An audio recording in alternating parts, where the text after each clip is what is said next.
నమస్తే అండి. నమస్తే. ఏంటి అమరావతి అంశం మళ్ళీ దాని మీద విషయం కమ్ముకుతున్నారు అని? ముందుగా 99 టీవీ ప్రేక్షకులకు నమస్కారం అండి. అలాగే ప్యానల్ లో ఉన్న మిత్రులకి మీకు కూడా నమస్తే సార్.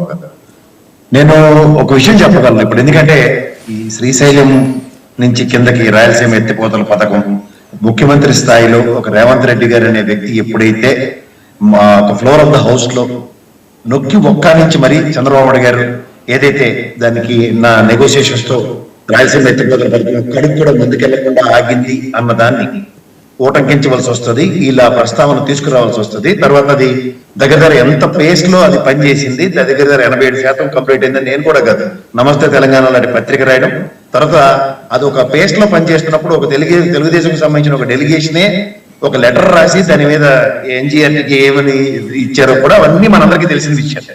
సో ఇవి ఎప్పుడైతే రాష్ట్రంలో చర్చనీయాంశం అవుతాయి అన్నప్పుడు ఈ తపాలా ఛానల్కి ఏంటంటే వేరే పని పాటు ఉండదు, ఎంతసేపు ఏదో విధంగా అసలైన విషయాల బదులు పనికిమాలిన విషయాలను చర్చనీయాంశాలు చేయడం. ఇప్పుడు ఇదే మీరు జాగ్రత్తగా గమనిస్తే వాళ్ళు ఒక 4-5 రోజుల క్రితం రాసిన వార్తలను ఒకసారి ఆద్యంతం గమనించగలిగితే, ముఖ్యంగా ఈ అమరావతి పట్ల వాళ్ళు చూపిస్తున్న వివక్ష కన్నా జగన్మోహన్ రెడ్డి గారు నేను రాజీవ్ ఎవరో మాట్లాడింది అయితే పెద్ద వింత కూడా కాదు, కానీ వాళ్ళ అవసరార్థం వాళ్ళ అనుగుణంగా వాళ్ళు మలచడంలో సిద్ధహస్తున్నారు. ఇప్పుడు మనకి మెయిన్ అప్రహెన్షన్ ఎక్కడి నుంచి వస్తుందంటే, ఇప్పుడు ఈ రోజున్న ఈ కూటమి ప్రభుత్వం శాశ్వతంగా అమరావతి శాశ్వత రాజధాని గజెట్ తీసుకొచ్చి వాళ్ళు అమరావతి రాజధాని అంటే మా ఎవ్వరికి ఏ విధమైన ఆక్షేపణ లేదు. తర్వాత ఈ కొత్తగా వెతుకుతున్న 16,666 ఎకరాల భూమి సేకరణలో 104 ఎకరాలు అసైన్ ల్యాండ్లు దగ్గర 3,900 పైచిల్క ప్రభుత్వ స్థలాలు ఉన్నాయి. ఈ 4,000 ఎకరాలలో ప్రభుత్వం ఒక యాక్టివిటీ కనుక స్టార్ట్ చేస్తే ఎస్ ఓకే ఈ ప్రాతిపదిక మీద, లేదంటే ఇక్కడ 34,000 ఎకరాలు ఓ చాకాలతో ఏర్పడిన అమరావతి రాజధానికి యుద్ధ ప్రాతిపదిక మీద ఫస్ట్ ప్రయారిటీలో సీడ్ క్యాపిటల్ రోడ్డు, దానికి ఆనుకుని వీళ్ళందరికీ 400 గజాలు 1000 గజాలు లేదా 1200 గజాలు పటపటపట ఇచ్చి ఒక అభివృద్ధికి సంతరించుకునే పరిస్థితి కనుక ఉంటే ఇవాళ ఎవ్వడికి మాట్లాడే హక్కు కానీ ధైర్యంగానే ఉండదు. కానీ ఇక్కడ దగ్గర 18-19 నెలలు అయినా సరే దాని మీద అమరావతి శాశ్వత రాజధాని గెజిట్ రాకుండా, పైపొచ్చి నిన్న కాక మొన్న ముగిసిన పార్లమెంట్ సమావేశంలో ఈ ప్రస్తావనని తృణప్రాయంగా తోసుకొచ్చిన కేంద్ర ప్రభుత్వం అనుసంధానించుకుని అడుగుల్లో మడుగులేసుకుని నడుస్తున్న ఈ కూటమి ప్రభుత్వానికి ఏమని చెప్తాం. అండ్ ముఖ్యంగా ఈ రోజు దాని మీద ఒక కాస్ట్ ఎఫెక్టివ్నెస్, స్టేట్ ఉన్న ఫైనాన్షియల్ సిచ్యువేషన్స్ కనుక మీరు రాజ్యాంగం గమనించగలిగితే ఇక్కడ ఉన్న ఫైనాన్షియల్ క్రైటీరియాస్ కి దాని మీద వెచ్చిస్తున్న ధనాలు ఎంతంత అప్పులు చేయవలసి వస్తుంది. ఎగ్జిస్టింగ్ ప్రాజెక్టుకే దగ్గర 1,00,000 కోట్లు కావాల్సి వస్తుంది. గతంలో నారాయణ గారు చెప్పిన మాటని మళ్ళీ రీట్రేట్ చేస్తూ ఇంకొక అంతే ల్యాండ్ సైజ్ ని పూల్ చేస్తే ఇది not less than 2 lakhs crores అని ఎవరైనా ప్రాథమిక అంచనాతో దాన్ని నెగోషియేట్ చేయొచ్చు, మాట్లాడొచ్చు. కానీ అది వాళ్ళు తప్ప ఇంకెవరు మాట్లాడినా పచ్చి బూతు మాటలాగా దాన్ని చాలా తప్పు మాట్లాడినట్టుగా యాజ్ ఇఫ్ అన్నట్టుగా మాట్లాడితే ఎట్లా అవుతుంది? ఇప్పుడు స్టేట్ లో రూలింగ్ గవర్నమెంట్ తర్వాత వచ్చిన ప్రభుత్వం చేసే కార్యకలాపాలని నాటి రూలింగ్ గవర్నమెంట్ ఏదైతే ఉంటుందో అదే ప్రశ్నించగలుగుతుంది. నా వాయిస్ కన్నా మీ వాయిస్ కన్నా వాళ్ళ వాయిస్ కొంచెం వాల్యూమ్స్ పెరిగి ఉంటాయి. అది జగన్మోహన్ రెడ్డి గారు మీరు అపోజిషన్ స్టేటస్ ఇవ్వచ్చు, ఇవ్వకపోవచ్చు. ఇవాళ నేను ఒకే విషయం చెప్పగలను.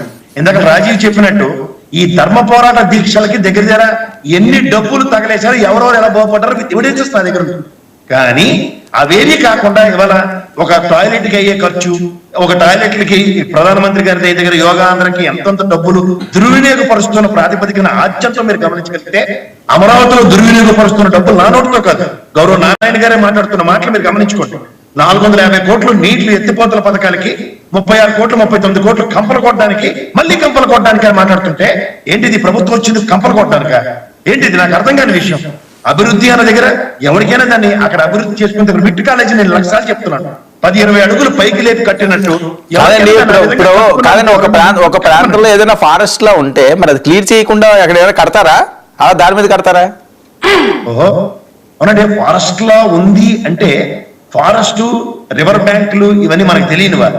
ఇప్పుడు నదీ పరివాహక ప్రాంతాల్లో నాగరికత సంతరించుకుంది. ఆ నాగరికతను మనం పొరుగుపుచ్చుకుని ముందుకెళ్ళడానికే కానీ నదీ పరివాహక ప్రాంతాలని అక్కడే అభివృద్ధి చేయమని ఎక్కడ శాశ్వత రాజధానులు ఇక మీద ఎక్కడ లేదు కదా గజెట్. ఇప్పుడు మీరు నిజంగా అన్నట్టు మీరు అమరావతి శాశ్వత రాజధాని గజెట్ తీసుకురండి, ఎవరికి అప్రహెన్షన్స్ ఉండవు. వీళ్ళ చేతిలో లేని పనులన్నీ గాలి కబుర్లు చెప్తూ ఎన్నాళ్ళు ఈ కాలక్షేపం. ఈ అమరావతి రాజధాని పట్ల వీళ్ళ చిత్తశుద్ధి చాటుకోవడానికి ఈ ప్రభుత్వానికి మళ్ళీ సువర్ణ అవకాశం వచ్చింది. నాటి పోలవరం ముంపు ప్రాంతాన్ని నాలో విలీనం చేస్తేనే కానీ ప్రమాణం స్వీకారం చేయని నాటి ముఖ్యమంత్రి చంద్రబాబు గారు ఈ రోజు అమరావతి శాశ్వత రాజధాని గజెట్ ఇస్తేనే కానీ ప్రమాణ స్వీకారం చేయని ఎందుకు చెప్పలేపారు? ఈ రోజు 19 నెలలు వచ్చిన తర్వాత కూడా దాని మీద గజెట్ తీసుకురాలేకపోతుంటే ఎవరినే సహాయం? ఎవరికైనా నిస్సహాయతని ప్రదర్శించి మాట్లాడితే ఫ్రస్ట్రేషన్స్ వస్తున్నాయి. ఈ ఫ్రస్ట్రేషన్స్ ఎవరికి కారణం ఎవరు? ఇది చేస్తాంతరమే కదా. ముమ్మూర్తిలో ఒక కేంద్ర ప్రభుత్వంలో బీజేపీని కన్విన్స్ చేయలేకపోవడమే కదా ఫ్లోర్ లో. మళ్ళీ ఆయన వచ్చారు కదా మళ్ళీ పునఃశంకుస్థాపన చేసిన వ్యక్తికి ఏమంటే ఇది శాశ్వత రాజధాని చెప్పి కన్విన్స్ చేయడం ఎంత కష్టమా సులువా? ఇది నేను చెప్పాలా మీరు చెప్పాలా? Right okay Vamshi respond.